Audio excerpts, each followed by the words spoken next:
सुप्रभात बच्चों। हमने अब तक की कहानी में देखा कि किस तरह से नीलकंठ का आगमन होता है और उसके बाद नीलकंठ उन सबका नेतृत्वकर्ता बनता है। और न सिर्फ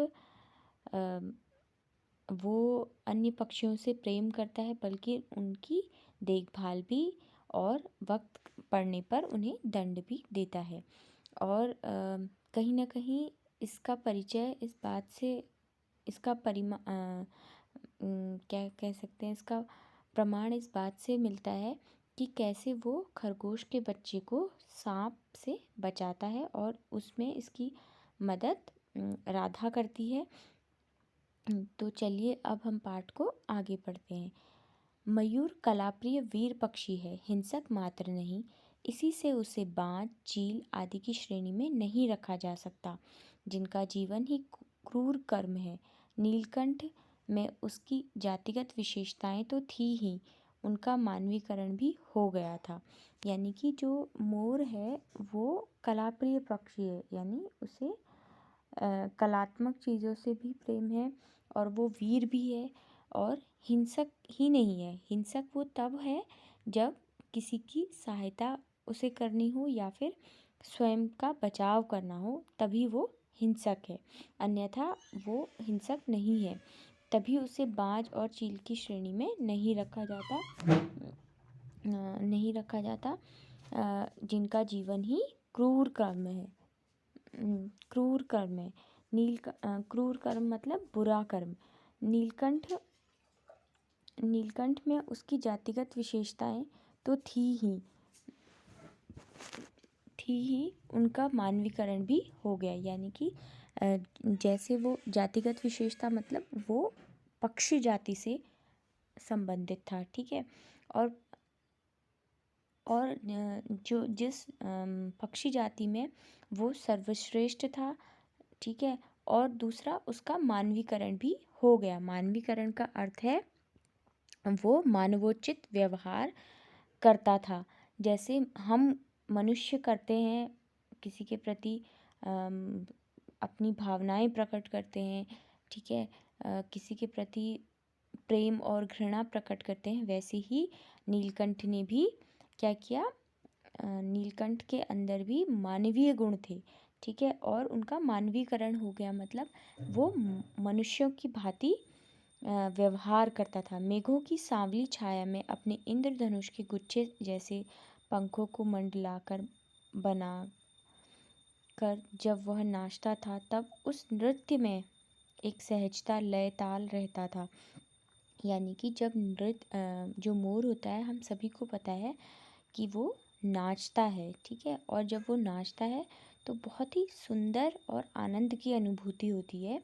तो कहीं ना कहीं उसके जो नृत्य में सहजता थी, वो कहीं ना कहीं उसके भीतर के गुणों को भी प्रसारित करता था। आगे पीछे दाहिने बाहिने क्रम में घूमकर वह किसी अलक्ष्य सम पर ठहर ठहर जाता। यानी अलक्ष्य मतलब जिसका कोई लक्ष्य ना हो। अलक्ष्य सम मीन्स समान दूरी पर ठहर जाता था। राधा नीलकंठ के समान नहीं नाच सकती थी, परंतु उसकी गति में भी एक छंद रहता था। यानी जो राधा थी वो मोरनी थी, और हमें पता है कि मोरनी नहीं नाचती और ना ही मोर की भांति वह बहुत ही सुंदर होती है, ठीक है। कहने का अर्थ है कि मोरनी मोर की तुलना में सुंदर नहीं होती और ना ही उसे नाचना आता है, लेकिन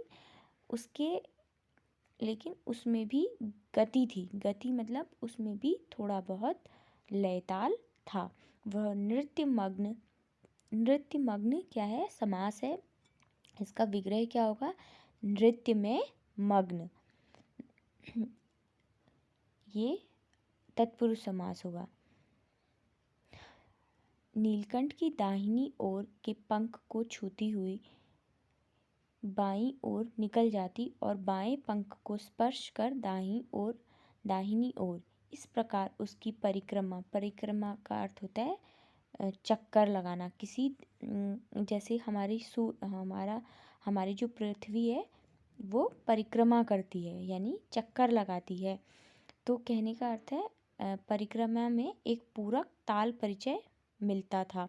यानी जब वो दोनों जब नीलकंठ नृत्य करता था तो जो राधा थी वो भी उसका साथ देती थी और कोशिश करती थी कि जब वो दाहिनी ओर पंख फैलाए तो वो बाएं ओर से उसे स्पर्श करती थी और उसके चारों तरफ घूमकर लय ताल का परिचय देती थी, मानो जैसे दो नृत्यकर्ता जोड़े में नृत्य कर रही हूँ, ऐसा वो आभास देती थी।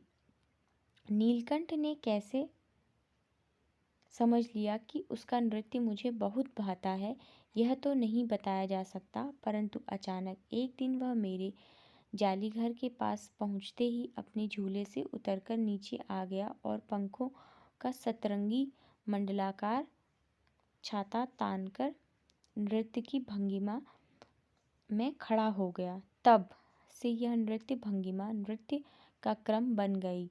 यानी कि लेखिका को ये याद नहीं कि कब से नीलकंठ को ये पता चला कि नीलकंठ का नृत्य लेखिका को बहुत पसंद आता है और वो जब भी लेखिका बाहर जालीदार दरवाजे के बाहर बैठकर अपना कुछ कार्य कर रही होती थी तो वो क्या करता था, लेखिका के समक्ष नृत्य करता था और बहुत ही सुंदर दृश्य वो होता था। प्रायः मेरे साथ कोई ना कोई देशी विदेशी अतिथि भी पहुंच जाता था और नीलकंठ की मुद्रा यानी उसकी जो पोजेस थे को अपने प्रति सम्मानपूर्वक समझकर विस्मयाभिभूत हो उठता था। विस्मयाभिभूत का अर्थ होता है आश्चर्य से अभिभूत होना, मतलब आश्चर्यपूर्ण उसके प्रति एक तरह से उसकी जो सम्मानजनक जो सम्मान करने की जो कह सकते हैं उसको मुद्रा थी, उसको वो ग्रहण करते थे। कई विदेशी महिलाओं ने उसे परफेक्ट जेंटलमैन की उपाधि दे डाली। यानी जो उसके कई मित्र थे, महिला मित्र थी, उन्होंने उसे जेंटलमैन यानी कि एक सभ्य पुरुष की उपाधि दे डाली, जिनकी नुकीली पैनी चोंच से वह भयंकर विषधर को खंड खंड कर सकता था। उसी से मेरी हथेली पर रखे हुए भुने चने ऐसे कोमलता से हौले हौले उठाकर खाता था कि हंसी भी आती थी और विस्मय भी होता था। फलों के वृक्ष से अधिक उसे पुष्पित और पल्लवित वृक्ष भाते थे। यानी उसको क्या क्या चीज़ें पसंद थी, इसके विषय में लेखिका यहाँ वर्णन कर रही हैं कि उसकी चोंच बहुत पैनी और तीखी थी, जिसने जो विषधर यानी सांप को खंड खंड टुकड़ों टुकड़ों में बांट दिया। और जब लेखिका उसे अपने हाथ से चने खिलाती थी तो वो बड़ी ही कोमलता से उन चनों को खाता था, जिसका अर्थ है कि उसे ये पता है कि कहाँ पर मुझे अपने पैने चोंचों से प्रहार करना है, चोंच से प्रहार करना है और कहाँ उसे कोमलता से उस चोंच से चने खाने हैं या किसी के साथ बैठकर उसको किसी तरह का नुकसान नहीं पहुंचाना है। इसका आभास भी नीलकंठ को था।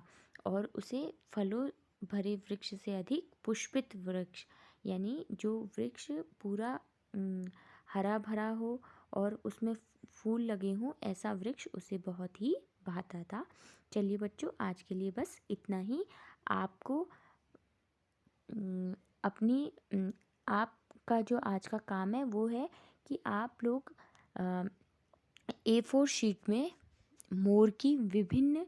नाचते हुए मोर की विभिन्न मुद्राओं को बनाएंगे और व्हाट्सएप ग्रुप में मुझे सेंड करेंगे कि आपने किस किस तरह से मोर को नाचते हुए दिखाया है, कि अलग अलग भंगिमाओं में, मतलब अलग अलग मुद्राओं में मोर कैसा दिखता है।